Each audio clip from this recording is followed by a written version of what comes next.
New town. I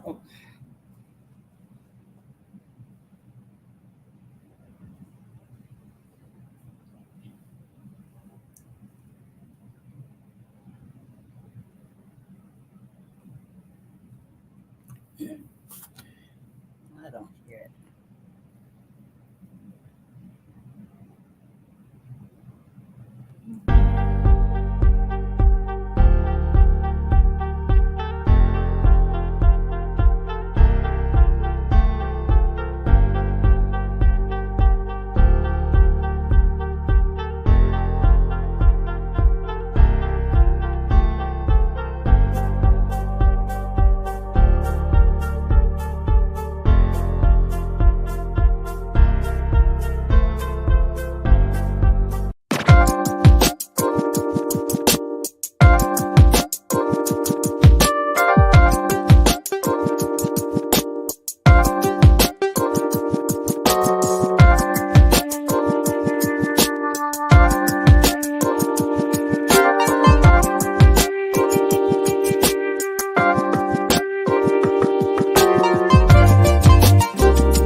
Good evening, ladies and gentlemen.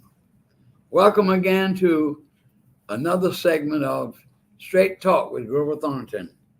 This program is designed to inspire, inform, educate, and to let you know how governments, state, federal, and local impact our lives. The sponsor of this show is Our Black Media. The producer is Mr. Julius Hall, President and Chief Executive Officer. I just want to take a few minutes just to talk about the election that we've been having over the last few months, and particularly the election that was held in May. I got to say that I feel very proud about all the contestants who were on this show. 9 people were involved on this show, with 10, but I don't include Attorney Joyce Griggs because she ran for a federal election, but she did not win. I understand she's going to try to run again. I wish she had won, but let's wait and see. But for the local elections, there were 9 people, and 7 people out of 9 won the election. So that gave me a percentage of 76%. And we're hoping that we see what happens to Ms. Boles, who's our guest tonight. And if she does win, I'm sure she's very intimately qualified. I can tell you that when we get into questioning there. But I just want to say that I thought I would just mention how important it is to vote and how this program has been very successful. And hats off to Mr. Julius Hall, a man who has really reminded me of the 60s. Doing things that inspire and uplift Black people in our community. I am a little disenchanted when I think about our local state people representatives and things that happen, like this Senate Bill 208. I felt that if I were in the Senate, what I would do, I would have my district, I would have a meeting to explain that terrible bill, Senate Bill 208. I think that's part of that bill is if somebody gives you water, I don't know who goes to jail, the person who's giving me the water or the person accepting the water. But if a meeting was held to explain the bill to your constituents, then you will know about the bill. I don't know what other measures are in that bill that affect us as African Americans. We know what it is doing is to disqualify Black people from voting. That's the premise. That's their number one premise, is to deny us the opportunity to cast a ballot, because after that Supreme Court decision, one man, one ballot, a vote, and that's very important to us. And they're doing everything to disenchant us for voting. And we must vote. We must not pay attention to that. If we have to stand all day long. Like one lady said in a place they were showing one night about voting. She said, if I have to stand till the next morning, I'm going to stand and vote. People lost their lives for the right to cast a ballot. And the 15th Amendment to the Constitution in 1870 gave us the right to vote. And I never could understand how the federal government sat down for years and years and years and years and years and years and never pushed for us to get the right to vote. I remember doing they really used to have the conventions and not talk about black folk at all. See, y'all don't know these things. I'm going on 91 years old, and I've been involved in this type of business, reading and knowing what's been going on since I was 18 years old. That's a long time. And people don't know that Herbert Humphrey, who ran for president against Nixon, lost, but he was the one that first, in the 50s or early 60s, pushed for a plank on the Democratic Party platform to include civil rights. Y'all don't know that. No. Plenty of things they don't know. Then I will be talking again about our coming into this country in 1619. I talked about it some last year. And the more we hear about it, the more we need to tell our young people that it has not always been good. So without any other talking right at the moment, I'm going to talk to our guest tonight. I'm pleased to have on the show Mrs. Laureen Boles. That's right. Thank you for having me. I'm happy to have you on the show, Ms. Boles. You came to my office the other day, and you and I communicated for a while. And I'm going to tell you very truthfully, I'm a straightforward person now. Okay. I tell it like it is. Okay. I tell it exactly like it is. A shoe fits you, you got to put it on. That's all I can say. But I want to be truthful. Because I try to be a Christian person, and I'm an individual with compassion. But I like straight business. That's just me. Okay. My children will tell you that. Do I need to brace myself, Mr. Thornton? No, you don't need to brace yourself. Because I'm gonna tell you this right here now. That you and I talked the other night, but I read over the information that you left me. But I want you to take an opportunity right now, and I'm going to chime in sooner or later, because I got to say that I was extremely, I don't know about your opponent. First, let me ask you this question. Did y'all have debates? No debates. Well, that's what I can't understand. I don't understand. There was a meet and greet in West Savannah for all of West Chatham. And Dietrich Cody, the person who came in third in the race, he showed up, I showed up. And we had a great conversation. We answered questions. But your opponent did not show up. No, she didn't. Now, see, that tells me something else about her right then. If you run for office, then you should stand up and take your position. Everybody that's been on this show have taken their position one way or another. Yeah. If you haven't, and you ought to stand up and explain your position, what you would like to do in this particular office. Yeah. But I was extremely impressed, ma'am, about what I read about you. Thank you. So just tell us something about yourself, where you were born, and tell about your education. I was so impressed by the Howard University. I really was impressed. Thank you. Go ahead, tell us about yourself. Talk to the people. My name is Laureen Monica Boles. I am running to serve as your Chatham County District 8 Commissioner. I was born and raised in Savannah, Georgia. I'm a daughter of Carver Village.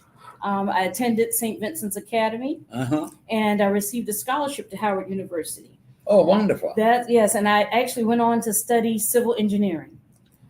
Very qualified. Yes, my focus. And then I got recruited to go further north. I kept saying I was going in the wrong direction. I got recruited to go to Philadelphia to serve as a municipal stormwater engineer. So with the civil engineering degree, I actually focused on stormwater management. A lot of what we deal with here, what we need to deal with here in Savannah and in West Chatham, some of the flooding issues that we deal with. I actually went back to school and got a master's in city planning. Oh, yes. I read where you worked with some communities and plan. That's the type of person we need in government. Yeah. That's the type of person we need. I served 5 years as a non-executive director, and we focused on, I went from stormwater management. We focused on environmental justice. Again, we want the balance of working in what we have in a port city. We want the benefits, those economic benefits, because they're huge. They bring jobs, but we also want that balance. We want a great environment for our communities, our residents who are here as well. And so we're trying to find that balance. I got an opportunity to work on the Environmental Justice Act that was introduced to Congress in 2021. Yeah, I read that. I was going to ask you about that. Yeah, in fact, a draft came to my office, and Senator Cory Booker asked us to convene local leaders around the country. Now, see, I want to show people this right here, that you're not just shooting your mouth off. You got the evidence to prove it. See, we're not like Mr. Trump with all them lies he's telling. And how you get around with the evidence? There's the evidence. There's evidence. That the man that showed the agreement that he made with Mr. Cohen about the payments. $34,000 a year, a month, or whatever it was. So the evidence, here's the evidence right here, where you were with Senator Cory Booker. That's right. I had the highest respect for him. Oh, let me I got to tell you a funny story about that. So he came, we did a press conference, and all the night before, I'm preparing a speech so that I can introduce him. And it turned out, when I got to the podium, they said, no, the senator's going to introduce you. So now my speech is all wrong, Mr. Thornton. My speech is all wrong, but I was honored. I was really honored. Well, that's very good. Yeah. He's a very powerful senator in Washington. He is. And very respected. That's right. And I was kind of hoping that he would run for the presidency, so it's never too late. Yeah. But and then I just as a normal everyday citizen, like you said, church going, God fearing. With my church ran a community development corporation, and we wrote a grant and raised $13 million to build 75 units of affordable housing. And where was that? Right next to our church. So let me tell you what happened. So in Philadelphia. Oh, we did in Philadelphia. And that's why I wanted to say that, I've been working for a long time. Well, right? And that's a really good idea. And also you serve on the Metropolitan Planning Commission. I'm on the Metropolitan Commission. Ladies and gentlemen, that's the kind of person you need right in the office. Yeah. Not some hand-picked person who doesn't know anything. And it can be difficult sometimes, right? So people come in and they're arguing their points, and sometimes they're for the development, sometimes they're not. And you have to make a decision based on an area of expertise, what you know about and what your background has taught you. And I see here's the ladies and gentlemen, show you right here. There she is with the late John Lewis. John Lewis. I had an opportunity to meet him. I met him. John Lewis, there he is. Really, you've been around some heavy hitters, senators, and they're trying to pass right now. They're trying to pass the John L. Lewis voting bill. That's right. That's why it's important that black folk got to get out here and vote, because if we lose that Senate and that House, the mega extreme Republicans, you know what they're going to be doing. That's right. I'll tell you, I was in D.C. Canvassing for environmental justice. All right, we're going to take just a little minute break right here. We'll be right back. All right. Wonderful. I'm doing good. Have you ever experienced a Juneteenth event? Come out to Port Wentworth and celebrate our second annual Juneteenth Festival. Friday, June 21st from 5 p.m. until 9 p.m. Come enjoy our music, our food, our heritage, our culture, and our history. It will be plenty of fun for everyone. Juneteenth is American history. It's a day that we celebrate and remember. It's a day that we look back, but more importantly, a day that we look forward. Join us this June.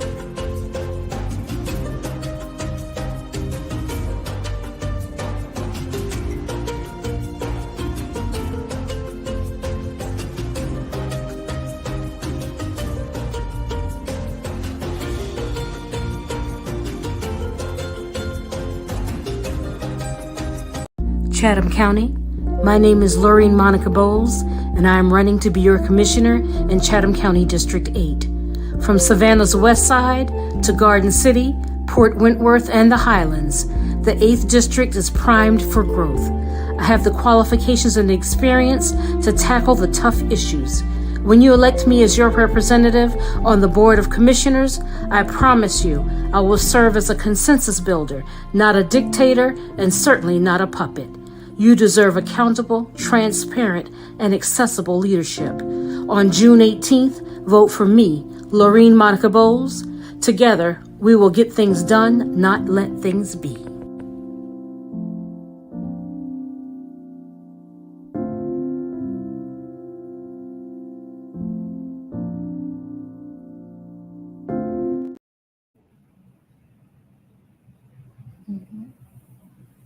She's having a minute when you come back on, see. All right, we're back on again.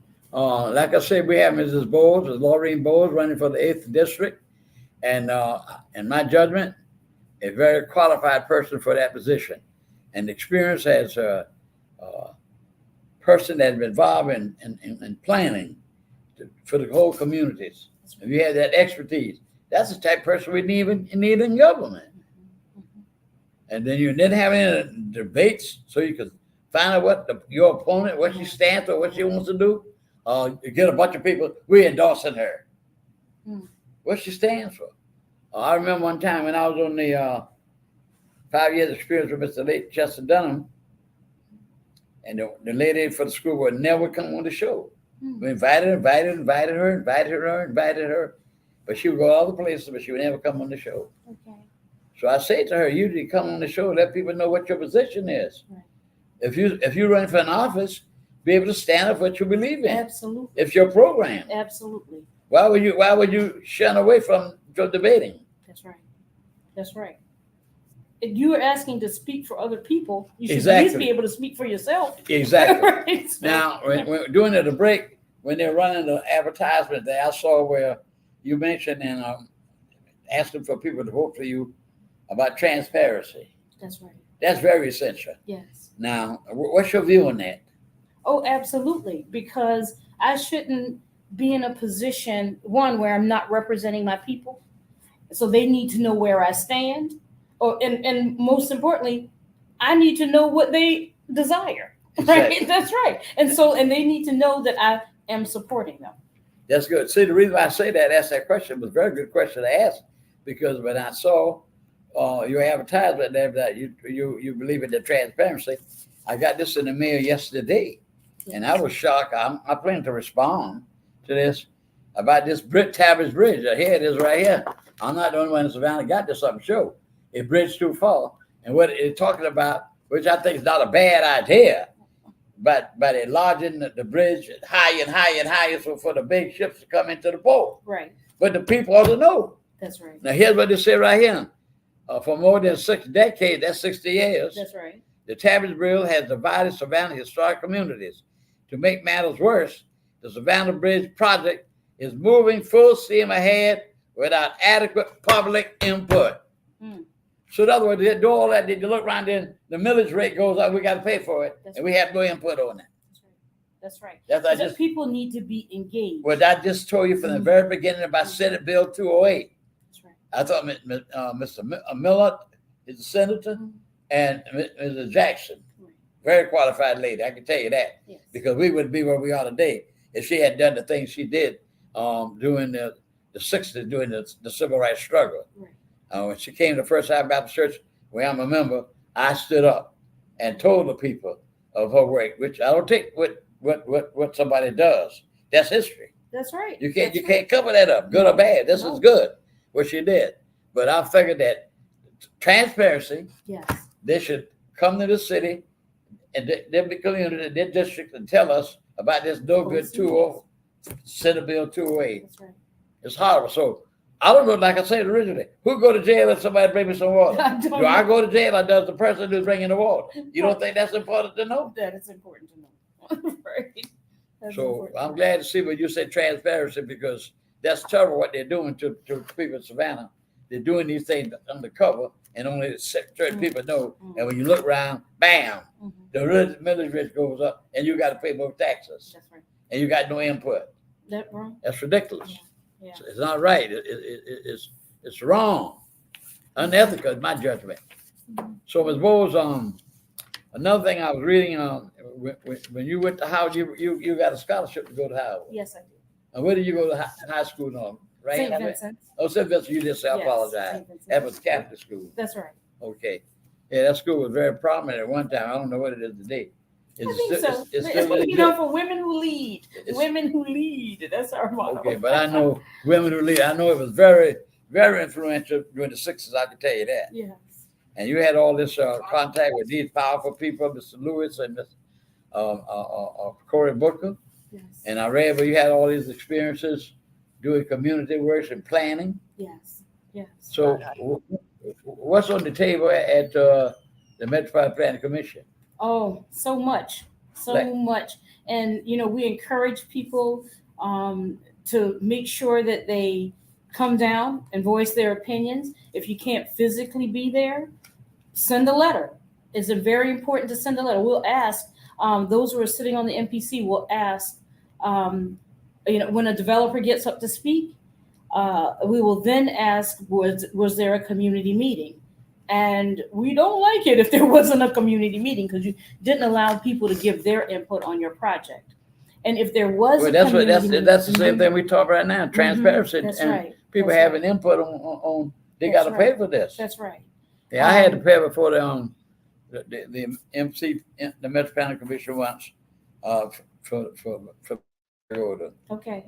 because we wanted to put up a directory on the outside of the building, Yes. and they were very receptive to me when I came in. Okay. Very nice, very nice. Yes. And when I got through explaining to them, because all the parts of the church had aluminum door frames, Okay.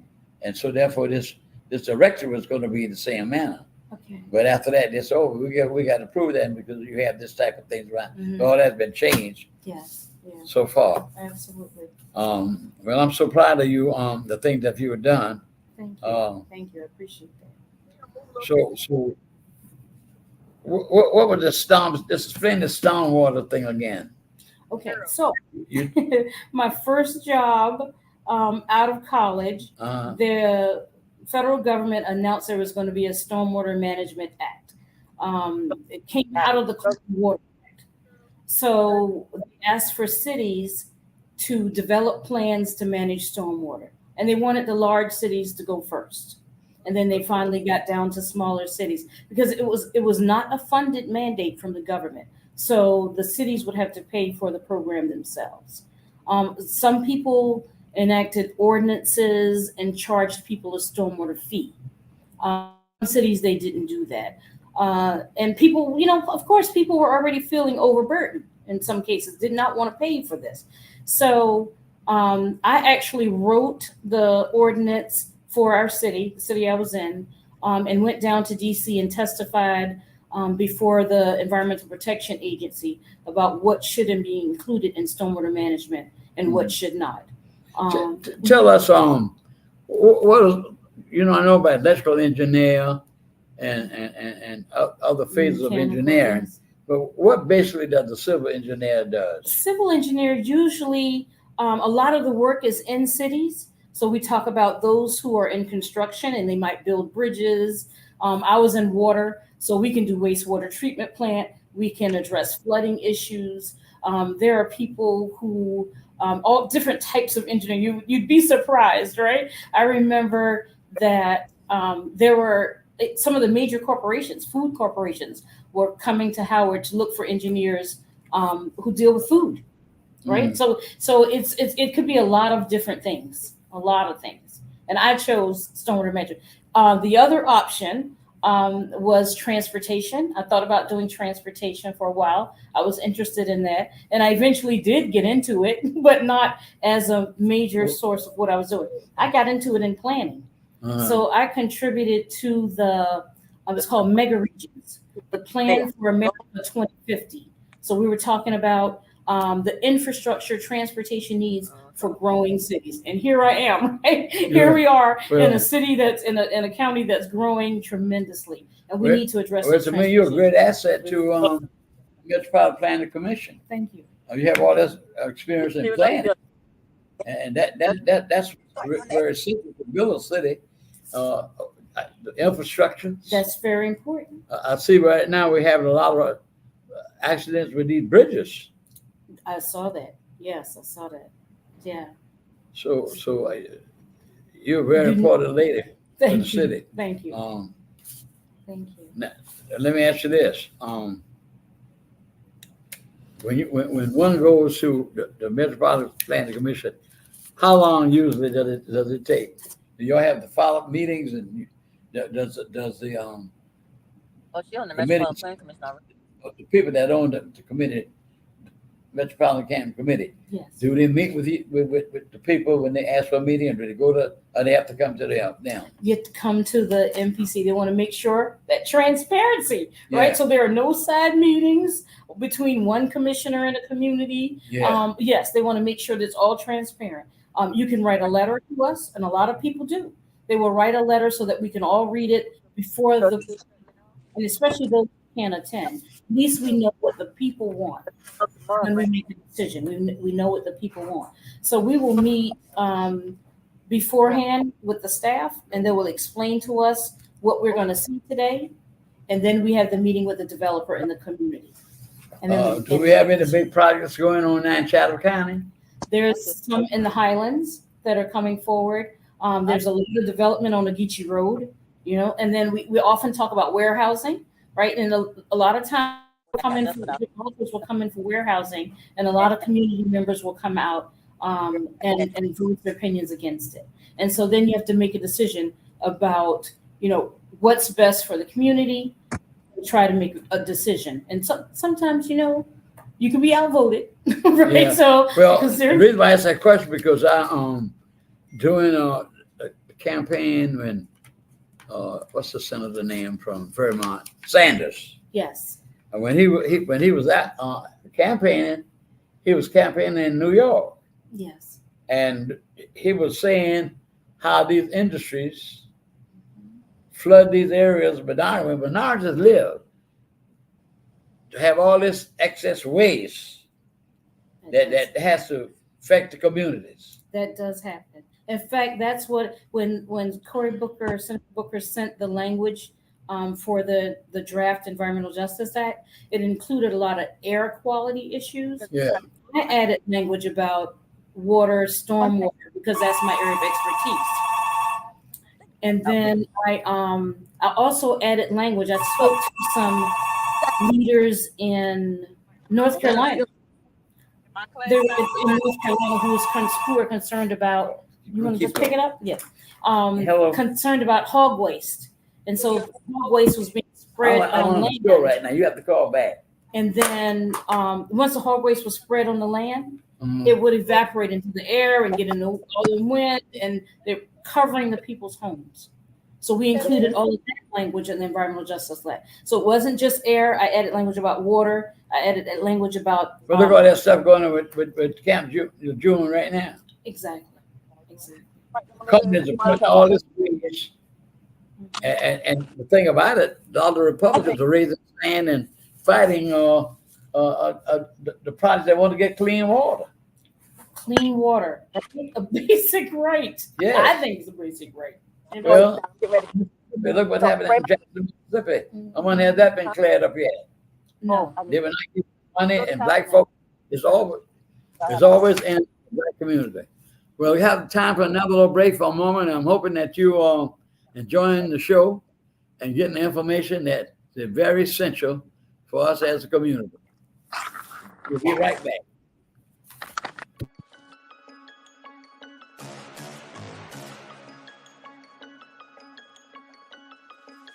Hello, I'm Richard Coleman, and I'm running for the office of Sheriff of Chatham County. And when I'm elected, I promise to inspect what I expect. Chatham County, it's time for a change, and that change is me, Richard Coleman.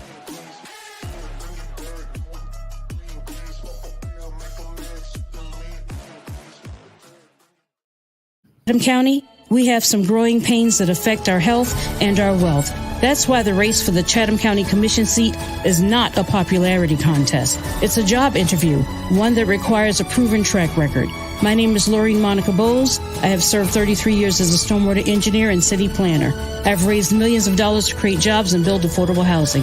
Vote for the candidate with education and experience. Vote Laureen Monica Boles, Chatham County Commissioner, District 8. Paid for by the committee to elect Laureen Monica Boles.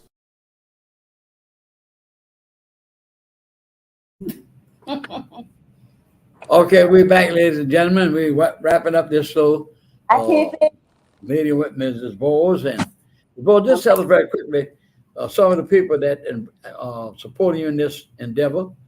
And like I say, she's a very qualified woman, and she will be an asset to the community. I'm sure with all that experience that you have. Thank you. Tell us some of the people that are endorsing you before we wrap up here. And it's been a pleasure talking with you.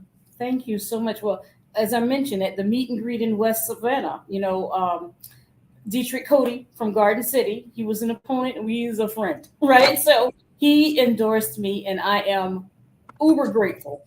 Also, and I want to make sure that I wanted to let people know that I'm getting endorsements across Chatham County, not just Savannah. That's good. So Mayor Barbie in Garden City, Ricky Lassiter, Natalie Morris, also in City Council in Garden City, Rufus Bright and Julius Hall in Port Wentworth as Councilman Bright. In Savannah, Bernetta Lanier, Alicia Blakely. Oh, wonderful. And entrepreneur, Rashida Edwards, right? So you have the business community as well. Well, And then my prayer warriors. I can't forget my prayer warriors and my team. My team is huge. Pastor Leonard Small, Melinda Gwen Thornton. one of the greatest men in our city that we have, Absolutely. Reverend Small, the man that And guess highly what? respected. And just recently, the Savannah Regional Central Labor Council, Oh, so Labor Union Council. Label endorsed me. Excellent. But I wanted to just make sure that people know my team is mighty, right? Good. They've been excellent. Well, I just want to thank you for coming on the show, Yes. and I hope you much success. Thank you so much. Like I said, I'm looking at my percentage rate. If you won this race, that would put my percentage rate over 80%. Okay, I'm Well, going to do my 77 best. Is good, but 80% is better. That's right. I'm going to do my best. I'm going to do So my thank you best. for coming on the show, and I wish you much luck, Yes. and hope you win. And I know you're putting yourself all into it because you really are an excellent person for the position. Thank you. Planning, Thank you. that's very essential in any government. Yes, It's thank you. planning. Thank you. Not very anybody much. coming up to know anything about nothing about government. Thank you so much for having me. My pleasure. Okay. So we hope to see you in the victory circle. Thank you. Thank you All again right. for coming, All right. and I hope Thank you you, much sir. success. God bless you. God bless you. All right, now, ladies and gentlemen, we're going to take just a moment break. I'll be right back. I'll be right back. Okay. I'm on. Come out to Port Wentworth on June 21st and celebrate Juneteenth with us. Bring the kids, your family, and your friends and enjoy a day of entertainment, history, culture, and fun. Don't forget, the Port Wentworth Juneteenth Festival is June 21st in Port Wentworth.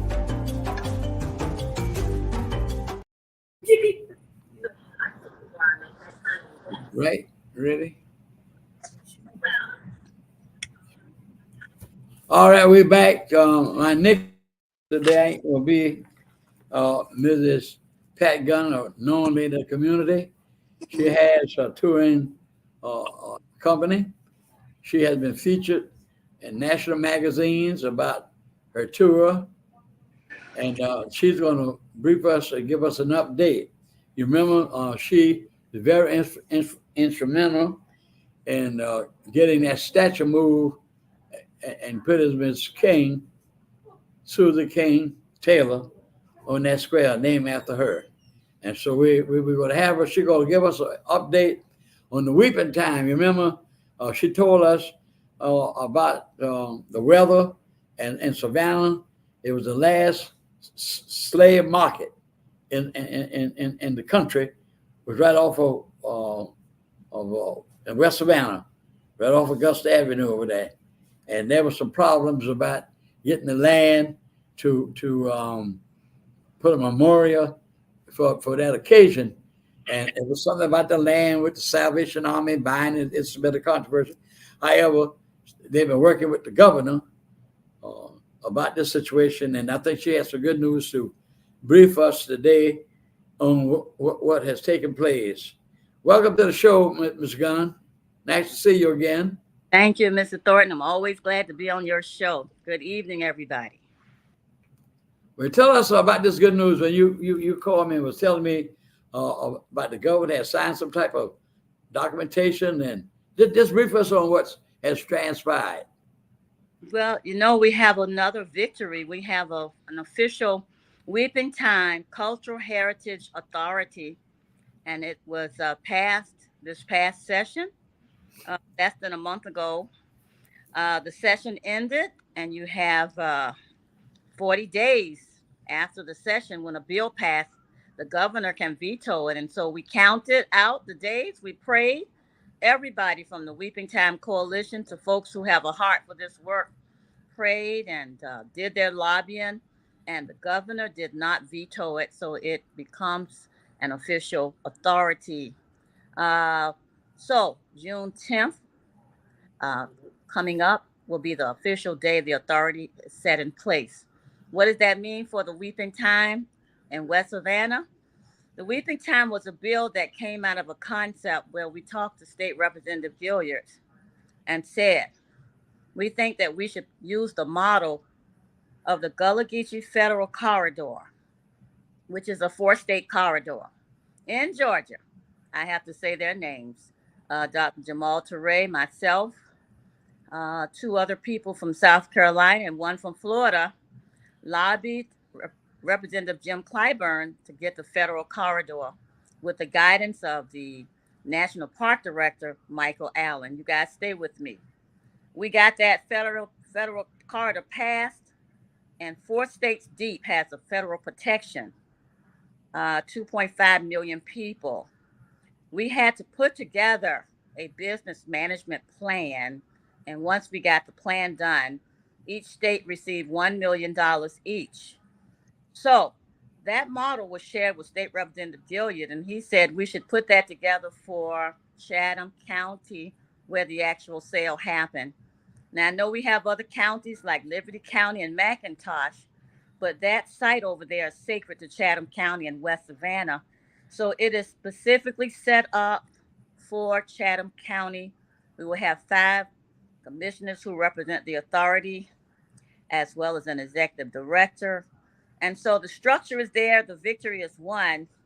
We have an authority that will now be in the governor's budget. How much money? We don't know the exact number, but I can tell you the authorities that the state manages are millions of dollars. And we also have a commitment for the county, Chatham County, to help. So Chatham County Chairman Chester Ellis was one of our biggest allies. We called him up and we told him about this bill. And we said, we want to buy some property where the sale was held, and there's a private property over there. Yes, I know about across the street with Bartow and the public housing and the Salvation Army. We are talking about the property across the street, which is where the sale happened. All of it has to do with the sale, but we want to have some money so we can go and negotiate. So now Chatham County Chairman Chester Ellis has agreed to match whatever the state has. And so we have an authority, and the state will decide how much money. There will be 5, again, commissioners, and those commissioners will be chosen by the state reps for the Chatham local delegation. In honor of the coalition, Pastor Larry Gordon and Dr. Leonard Smalls and all the members of the coalition, as well as others that had their own organizations, I say this is a victory for all of them, all of us, because this is the very first authority that the state of Georgia has ever given to an African American community. And so this is something to celebrate. Right now, the plans are to do all the homework and have a big celebration. We're waiting now for approval. We hope and pray from Brock Elementary School to have the event there to kind of have the coalition to host a party with a purpose. So once we can get approval, the Weeping Time Coalition is in the driver's seat, and they're going to have a party with a purpose. And so we're just honored that we could do this. The lobbying, Mr. Thornton, the legislative lobbying that went on was amazing. Everything that we asked the community to do, they did. When we said go, they went. When we said be silent, they were. So once the bill was passed, we did not want them to agitate the governor. And the governor didn't want to agitate his constituents, so we hushed, as they said. And on that 40th day at midnight, we got approval because the governor did not veto. He quietly let that bill go through. And I'm telling you, do your homework. We've never had this kind of authority. And so now we can have an opportunity to build a memorial in West Savannah where the authority runs it. And guess what? Even if the Bradley Company doesn't want to sell their land, this authority is calling for the creation of a memorial for the Weeping Time in Chatham County, specifically in West Savannah. So I am so excited for the work that's been done with the coalition and others. And so my organization is the Center for Jubilee. All we did was basically help push the can down the road. But I am also the legislative coordinator for Representative Gilliard for District 162. So my job was to help him to get this bill done. And that's what we did. And it is a local bill. What does that mean, y'all? That means that we have found a methodology, Lord have mercy, to get local bills passed and not have to go through the entire state and Senate. So this was done by 5 legislators from Chatham County, 3 Republican and 2 Republican and 3 Democrats. So I just want to say shout out to State Representative Gilliard, Representative Ann Westbrook, and Representative Derek Mallow on the Democratic side, and Ron Stevens and Jesse Peachtree on the Republican side. And Jesse Peachtree really should be commended because he also came up with a resolution asking for the money and asking for the money in millions. So I think it was amazing. And what they said is it's the right thing to do. So I am so honored to have been a part of this. And so we're just waiting for the approval so we can get going and planning this authority. It will take time, but guess what? We have an authority now, and that authority goes into the state budget. What an amazing victory this has been. Well, that is marvelous to hear, Ms. Gunn. You were very influential in getting that statue off of that property where African-American slaves are buried. Yes, sir. Calhoun, when I read in the book, saw where he said slavery is not an evil, it's a positive thing. You hear what I say? Yeah. He said it's a positive good for Negroes. That's the terminology he was using. But I can't believe it. I don't know whether this will have to be off of you because you took the leadership, and now you have taken the leadership on Weeping Time. You've taken the leadership. You took the leadership, I should say, on the square. So Savannah ought to be very grateful to you and proud of you. And this is a heritage that Black children. See what we got to do. We got to think of not ourselves right now. See, when I think how far we've come, yes, sir, as a Negro race from 52 up until now, and when you look back in the history, what I'll be telling beginning next month after all this election business, how the Republican Party, Lincoln gave us liberty. We could move around, but we never got what? Equality. That's right. We never gotten that. And to get this statue, I hope one day of the Miss Susan King, I was reading about her the other day in a book I was reading about her.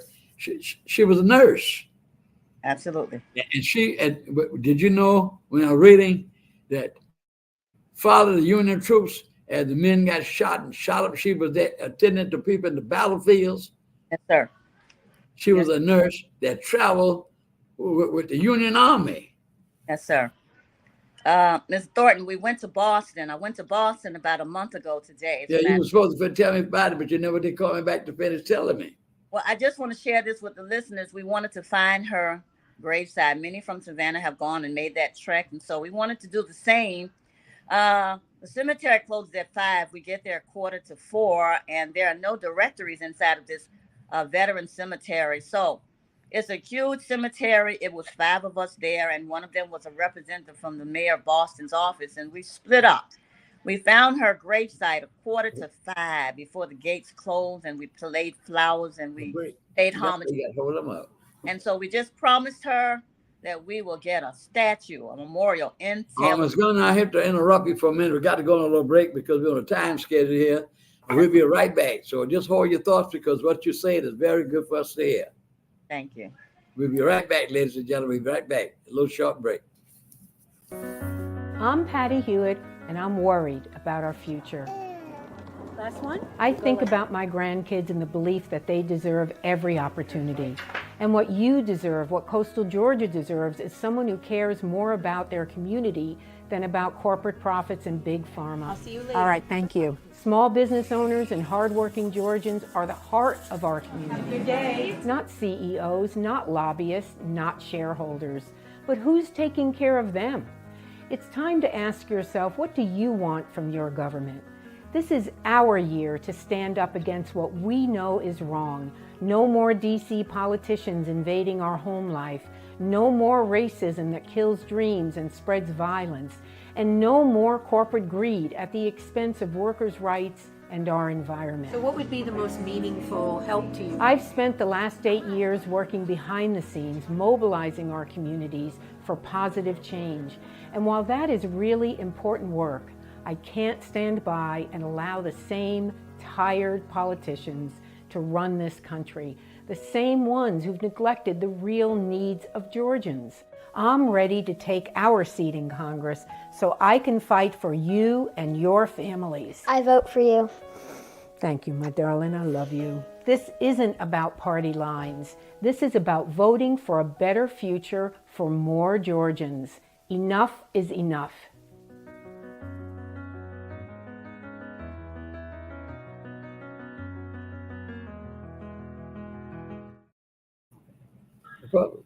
All right, ladies and gentlemen, we're back. Thank you, Ms. Gunn. Again, we continue on this very important venture that you gave yourself into. You really worked for many years, particularly with that statue. I know from the beginning when you first started, and that Jubilee organization. And I want everybody to know it's not only a Black organization; it's an integrated organization that she has. And I'm grateful for the honor that you all give me once at the luncheon. I would appreciate it. My grandchildren in the future, great grands, I'll be dead and gone, but they can see I did make some contributions and things are better because I was here. Yeah. And if you were here during the 60s, my God, the thing that we had to do as a people. Absolutely. We'll be talking about a lot of that during the series of lecturing about Black history. Yes. People don't know what happened in 1896. They don't know what happened in the election of 1876, 1877, when the Republican Party turned on Black folk. They took us out the woods and left us. They were tired. They were worried about money. So the Republicans dealt with the Southern Democrats. And one of the worst things they did when they pulled the troops out the South. Mm-hmm. That's when the Ku Klux Klan got started. That's when Black folk, they were senators, representatives, all in the Congress, and governors, and all in the South, because Black folk could vote. Absolutely. And after that, they found out that we would get power, and everything began to turn against us. So when you think about the contribution that you've done and made, Savannah and Chatham County will be extremely proud. I know I am, because that was a hard job and hard work. And people don't know that you've been featured in some of the leading magazines in the nation.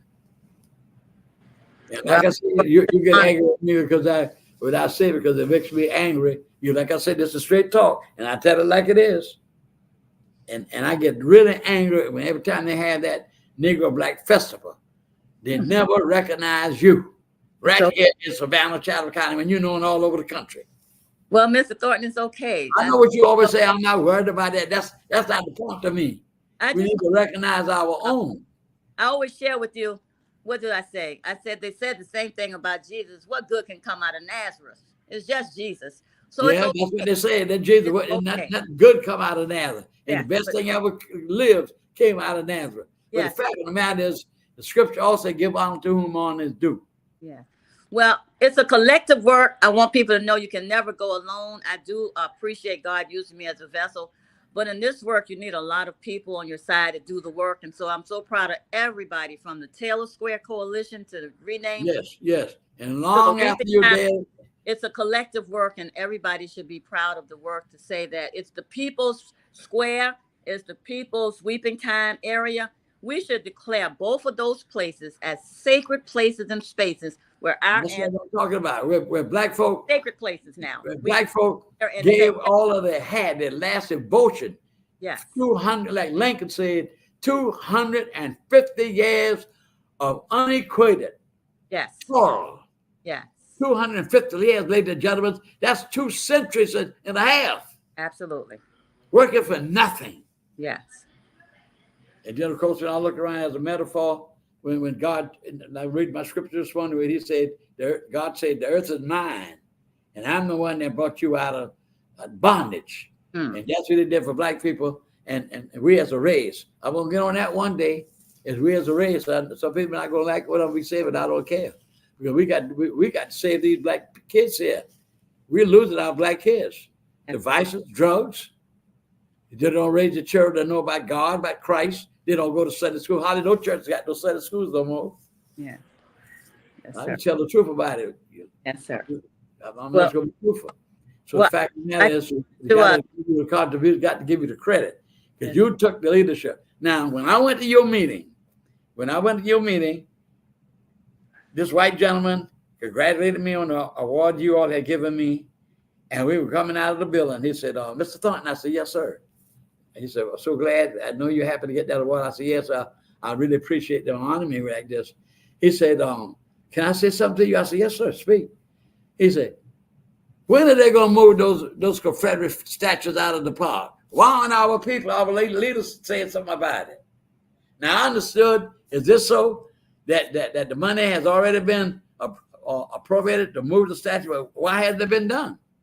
Well, yes, shout out and kudos to Christopher Monroe. He was the person that got that done, where the city officials have already voted to move the Confederate statues, the soldiers out. The monument is going to stay, but they're moving those soldiers and transferring them somewhere. But what they're saying now is they have not found a quote unquote safe place for them. I think they should transfer them to the Confederate cemeteries all over Savannah. They're dead and they belong in the cemetery. They don't belong on public squares where we pay our taxes. Absolutely. Never should have been put there in the first place. Any image in Savannah in public places that offend others with our tax money should be removed. Folks ask us all the time, are you guys going to go after another square? No, we are using Taylor Square as the model. If you see something out of order, you want to change a square, a street name, a school, we have the format for that. And the methodology is we agitated the citizens that something is wrong. We educated leadership downtown. Yes, we did. And then we organized the people around it. So that 3-prong effect is what your generation did, Mr. Thornton, in the post-civil rights era and the civil rights era. So there's nothing new under the sun. Agitate folks, educate them, and then go get you some people and organize them and make leadership do right. I don't know. Exactly. And then the thing about it, though, like Mr. W. Law said to me one time, great leader as far as I'm concerned, he said to me one time, we work to put our black people in political jobs, and they don't speak out. They don't speak out. And there's no excuse that those Confederate statues are still on that property. When I watched TV one night, the biggest statue in the South was in Richmond, Virginia, which was the capital of the Confederacy, and where Robert E. Lee lived. And they had a statue gigantic. It took 2 or 3 cranes to take it down. Yes. You know why? Because the community, the political leaders, black and white, wanted that to take it down. It's not going to get down by itself. Well, you do know that we are in court. We had a challenge on April the 3rd. So someone has the city of Savannah in court to replace the square's name and return it to John C. Calhoun. Our organization, the Center for Jubilee, Susan King Taylor Center for Jubilee, went to court and asked to intervene, and the judge has accepted our intervening. So now it is the city of Savannah and the City Center for Jubilee challenging this African American man who says he is a descendant of John C. Calhoun, and he wants that name replaced to John C. Calhoun. Nobody want that man name back on that. Listen for the case. If the judge rules in our favor, which we pray he does every single day, we pray that. If he does rule in our favor, we think it will be precedent setting and it will give permission for other cities and towns throughout the state of Georgia to go after their monuments as well. So we're waiting and praying, but we hope that we can keep the name Taylor Square and not go back in time. So be on the watch. We'll keep you posted. The decision is coming out anytime now, but we were in court on April the 3rd. Someone has challenged us to replace it and return it to that name. So what does that mean? That means that you have to stay awake. You cannot go to sleep because you have to guard your freedom because someone's always trying to challenge your freedom. Don't go to sleep, y'all. Wake up, get to the polls. And I don't normally endorse people, but I just heard the interview you did with Miss Boles, and I think she is wonderful. And I'm going to officially say, Miss Boles, I'm going to vote for you. You are the one for that 8th district because of all the environmental problems that's going on the west side of Chatham County. I think you can help us. So she is awesome, and I'm going to endorse her right here, if I may. Thank you. So you have the right to do that. Well, yes. you have been such a great leader in the community. Your tours. A lot of folk don't know right behind City Hall is a place where they stored African American slaves. Yes, sir. In that dungeon, you showed it to me. Yes. Unbelievable. Yes, sir. The things that our children just don't know about these things. That's why I try to talk about history. And I read an article where this lady said grandparents will have to sit down with their children, take our children to the libraries, let them read about our people. Look what they're doing in Nazi Germany in the 30s. Yes. Great scholars, great Jewish scholars. You know what they did? They burned books. That's right. Bonfire with Jewish great books. And I thank God that Albert Einstein had said enough to leave. We never would have had the theory of relativity if he had stayed in Germany, because they murdered the Jews, the Holocaust. Yeah. So it's very good that a person like you, history, and we leave a monument, and they may not, like Dr. Gilbert said to me one time, he came to Savannah, started NAACP, and set 40 NAACP chapters all through the Georgia. That's during the 50s when they were hanging black people. Wow. 500 black people in Georgia. And a lot of folk don't know that I just had to mention this, that Mr. Law told us one time during the 60s. There was a man named Mr. and Mrs. Henry Moore. Yeah. That lived in Jacksonville, Florida. Sir, I know. And the Ku Klux Klan people, the racist people, slipped in their home. Yes. And put a time bomb under their bed. Sure did. And these people was out there meetings and whatever. When they came home and they went to bed, he and his wife went to bed. At a certain time late in the morning when they knew they were sleeping, they detonated the bomb and blew them up. Remember the case. Yes, sir. And that's a true case that happened. Yes, sir. All right. So we have to stay on our guard. We have to do the things that we have to do. Well, I wanted to say that we have one more minute to go. It's been a pleasure of talking with you. And I need to get some more information on the series. Would you give me a call tonight? I'll be glad to. I appreciate you being on the show. And I hope American. Don't forget the June 20th lecture at the Second African Baptist Church, The Making of Taylor Square. It's a free event. Everyone is welcome. And Mr. Thornton, you got VIP front row seat. You're going to be there. And in the fall of this year, we're going to have a lecture featuring Mr. Grover Thornton talking about the slavery to freedom era.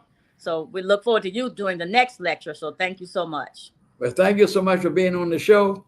And I hope that people in Savannah, Chatham County appreciates you. And we need to spread the word and use you. And like I said, you don't say, oh, but I do get angry every time in that festival and we don't use what in our old community. Well, God bless you for what you're doing, and your name will live forever for the things that you've done. Like Dr. Gilbert said, they may not call my name, but when they get to talking about it, they'll have to call her name. Greenbrier, USO, YMCA, 40 chapters of the NAACP throughout the state. The first black police officers in the South, All of that was by his hand. Legacy. And he's always been my idol. Yes. Not to worship. I worship Christ and God. But I always wanted to be a man like him. To take a stand. Because one thing he said to me one time, Grover, when you take a stand and speak out, yes, people respect you. About that. With that, I want to say thank you very much for listening. And hope of God's will, I'll have another show next month. God's will. Thank you all very much for listening. Good night. Good night. Good night.